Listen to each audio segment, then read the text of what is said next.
Hello बच्चों, आइए प्रश्न को देखते हैं। यदि 28 सेंटीमीटर त्रिज्या वाले एक वृत्त की जीवा वृत्त के केंद्र पर 90 डिग्री का कोण अंतरित करती है तो दीर्घ वृत्तखंड का क्षेत्रफल क्या होगा। और यहाँ पे 4 विकल्प दे रखे हैं।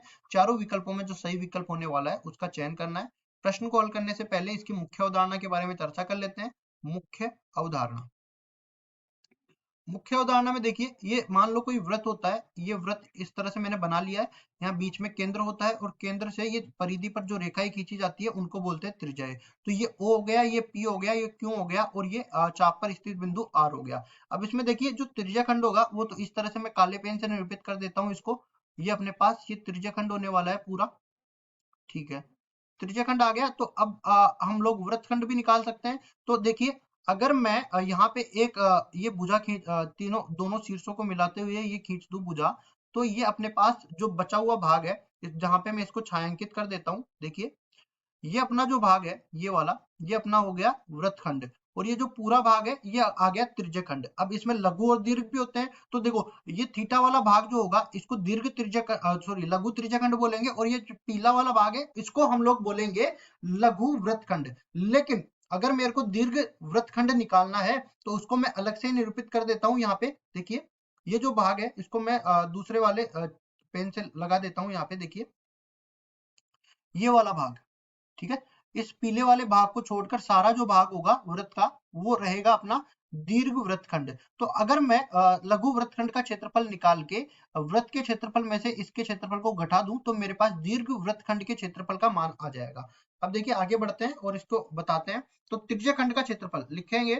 त्रिज्यखंड की त्रिज्या, त्रिज्यखंड की त्रिज्या किसके बराबर होगी? आर के बराबर हम लोग मान लेते हैं। केंद्रीय कोण किसके बराबर होगा? केंद्रीय कोण ये बराबर हो जाएगा थीटा के। अब देखिए, यहाँ पे त्रिज्यखंड का क्षेत्रफल हम लोग निकाल लेते हैं। तो त्रिज्यखंड का क्षेत्रफल जिसको हम लोग A1 से निरूपित कर देंगे, A1 से निरूपित करेंगे और ये बराबर आ जाएगा पाई आर स्क्वायर गुणा में थीटा बटा 360 डिग्री के बराबर आ जाएगा। अब उसके बाद में देखिए, हम लोग त्रिभुज का क्षेत्रफल भी निकाल लेते हैं। ये OPQ त्रिभुज है ना, इसका क्षेत्रफल अगर हम लोग घटाएंगे तो वृत्तखंड का क्षेत्रफल आएगा। तो लिखेंगे त्रिभुज का क्षेत्रफल। चूंकि हमें यहाँ पे पहले ही दे रखा है कि ये 90 डिग्री के बराबर है, मतलब एक समकोण त्रिभुज बनने वाला है। तो समकोण के जो आसन भुजा होती है उनका गुणनफल बटा में 2, मतलब 1/2 आधार गुणा में ऊंचाई इसका क्षेत्रफल होता है। तो 1/2 गुणा में आधार गुणा ऊंचाई इसमें लगा देंगे। दूसरा सूत्र लगाने की जरूरत ही नहीं है। अगर 90 डिग्री नहीं आता तो दूसरा सूत्र भी हम लोग लगा देते, यहाँ पे हम लोग उसको बताएंगे भी नहीं। ठीक है, ये लगेगा और इससे काम बन जाएगा। अब चलते हैं आगे। आगे हमारे पास वृत्तखंड का क्षेत्रफल, इस पूरे को मैं A2 के बराबर मान लेता हूं। अब देखिए, जो वृत्तखंड का क्षेत्रफल होगा, लघु लघु वृत्तखंड का क्षेत्रफल, लघु वृत्तखंड का क्षेत्रफल ये बराबर आ जाएगा किसके? त्रिज्यखंड का क्षेत्रफल जो मैंने A1 बोला, और इसमें से त्रिभुज का क्षेत्रफल घट जाएगा। तो कुल मिला के पाई आर स्क्वायर गुणा में थीटा बटा 360 डिग्री, और माइनस में कितना हो जाएगा? 1/2 गुणा में आधार गुणा ऊंचाई। तो 1/2 गुणा में आधार गुणा ऊंचाई के बराबर ये आ जाएगा। अब देखिए, हमें तो दीर्घ वृत्तखंड का क्षेत्रफल निकालना है। तो हम लोग जानते हैं कि वृत्त का क्षेत्रफल किसके बराबर होता है? वृत्त का क्षेत्रफल ये बराबर होता है पाई आर स्क्वायर के। तो हमें दीर्घ वृत्तखंड का क्षेत्रफल निकालना है। दीर्घ वृत्तखंड का, वृत्तखंड का क्षेत्रफल, तो ये किसके बराबर आ जाएगा? ये बराबर आ जाएगा अपने पास पाई आर स्क्वायर, जो वृत्त का क्षेत्रफल है इसमें से घटा देंगे लघु वृत्तखंड का क्षेत्रफल। लघु वृत्तखंड का क्षेत्रफल इस तरह से अपने पास आ जाएगा दीर्घ वृत्तखंड का क्षेत्रफल का मान। अब चलते हैं सवाल में। जैसा कि हमें दे रखा है कि r का मान तो 28 सेंटीमीटर के बराबर दे रखा है। तो देखिए, r बराबर 28 सेंटीमीटर आ जाएगा। थीटा का मान 90 डिग्री के बराबर दे रखा है, तो 90 डिग्री के बराबर आ गया। इसका हम लोग चित्र भी बना लेते हैं। देखिए, इस तरह से अपने पास आने वाला है और ये केंद्र हो गया।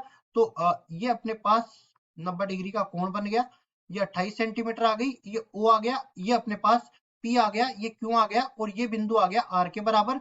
ये 90 डिग्री का कोण बन गया, ये 28 सेंटीमीटर के बराबर। अब इसमें आगे बढ़ते हैं और पहले तो हम लोग निकाल देते हैं तो त्रिज्यखंड का क्षेत्रफल। तो त्रिज्यखंड के क्षेत्रफल को मैंने A1 बोला है, जो कि बराबर लिखा है मैंने पाई आर स्क्वायर गुणा में थीटा बटा 360 डिग्री के बराबर, जो कि बराबर आ जाएगा देखिए 22/7 गुणा में 28 गुणा में 28, और ये गुणा हो जाएगा 90 डिग्री बटा में 360 डिग्री के बराबर। तो देखिए, यहाँ से 7 से कटेगा 28 4 बार, 90 डिग्री से 360 डिग्री कटेगा 4 बार, 4 से ये कट जाएगा 4, और कुल मिला के 22 गुना 28 अपने पास बन जाएगा A1 का मान, A1। और इनको हल करेंगे तो A1 का मान किसके बराबर आ जाएगा, देखिए इनको गुणा करते हैं तो 616, और इसकी इकाई हो जाएगी वर्ग सेंटीमीटर, क्योंकि ये 28 सेंटीमीटर अपने को त्रिज्या दे रखी थी, इसको सेंटीमीटर में डाल लेते हैं तो ये वर्ग सेंटीमीटर के अंदर हो गई। अब A2 की बात कर लेते हैं, तो A2 बराबर में हमने कहा था आधार गुणा में ऊंचाई, तो आधार इसका किसके 28 के बराबर है, और ऊंचाई भी इसकी 28 के बराबर है। कुल मिला के अपने पास आ गया, देखिए ये कट जाएगा 28 से, ये 2 कट जाएगा और ये 14 बार कटेगा, ये 14 को हम लोग 28 से गुणा करेंगे तो ये मिल जाएगा अपने को 392 वर्ग सेंटीमीटर के बराबर। अब हम लोग निकाल लेते हैं लघु वृत्तखंड का क्षेत्रफल, तो लिखते हैं इसको लघु वृत्तखंड का क्षेत्रफल, लघु वृत्तखंड का क्षेत्रफल, इसको मैंने a के बराबर माना था और ये बराबर लिखा था मैंने त्रिज्या खंड का क्षेत्रफल माइनस में त्रिभुज का क्षेत्रफल, तो a बराबर किसके आ जाएगा, ये अपने 616 के बराबर आया और ये अपने 392 के बराबर आ गया। ठीक है, तो 616 को हम लोग 392 में से घटा देंगे तो ये मिल जाएगा अपने को 224 के बराबर, a बराबर मिल गया 224 वर्ग सेंटीमीटर के बराबर। लेकिन हमें तो क्या निकालना है, दीर्घ वृत्तखंड का क्षेत्रफल, तो पहले तो हम लोग वृत्त का क्षेत्रफल निकाल लेते हैं। वृत्त का क्षेत्रफल, वृत्त का क्षेत्रफल किसके बराबर हमने कहा था कि पाई आर स्क्वायर के बराबर होगा, और ये बराबर करेंगे तो 22/7 गुणा में ये बन जाएगा 28 गुणा में 28, इसके बराबर बन गया। अब देखो 7 से 28 कटा 4 बार, कुल मिला के अपने पास मिल गया 22 गुणा में 4 गुणा में 28। अब ये 22 और 28 को अभी गुणा किया था तो ये अपने को 616 के बराबर मिला था, 616 को हम लोग 4 से गुणा कर देते हैं तो अपने पास पाई आर स्क्वायर का मान किसके बराबर मिल जाएगा, 2464 के बराबर, और ये वर्ग सेंटीमीटर में आ जाएगा। अब देखिए हमें तो क्या निकालना है, हमें तो निकालना है दीर्घ वृत्तखंड का क्षेत्रफल, तो लिखेंगे दीर्घ वृत्तखंड का क्षेत्रफल, दीर्घ वृत्तखंड का क्षेत्रफल बराबर हो जाएगा वृत्त का क्षेत्रफल माइनस में लघु वृत्तखंड का क्षेत्रफल, वृत्त का क्षेत्रफल माइनस में लघु वृत्तखंड का क्षेत्रफल, लघु वृत्तखंड का क्षेत्रफल। अब इसको आगे हल करते हैं तो ये अपने पास पाई आर स्क्वायर का मान, वृत्त का क्षेत्रफल आ गया 2464 और लघु वृत्तखंड का क्षेत्रफल आया, अभी ऊपर ही निकाला है हमने 224 के बराबर, तो 224 इसमें से घटा देंगे, कुल मिला के अपने पास मिल जाएगा 2240 और वर्ग सेंटीमीटर के बराबर। तो दीर्घ वृत्तखंड का क्षेत्रफल हमें निकालना था जो कि मिल गया 2240, इसको ठीक कर देते हैं 2240 वर्ग सेंटीमीटर के बराबर। अब देख लेते हैं कौन से विकल्प में ऐसा दे रखा है 2240 डी विकल्प में, तो डी विकल्प बिल्कुल सही उत्तर हो जाएगा। आशा करता हूँ ये सवाल आपको समझ में आया होगा। धन्यवाद।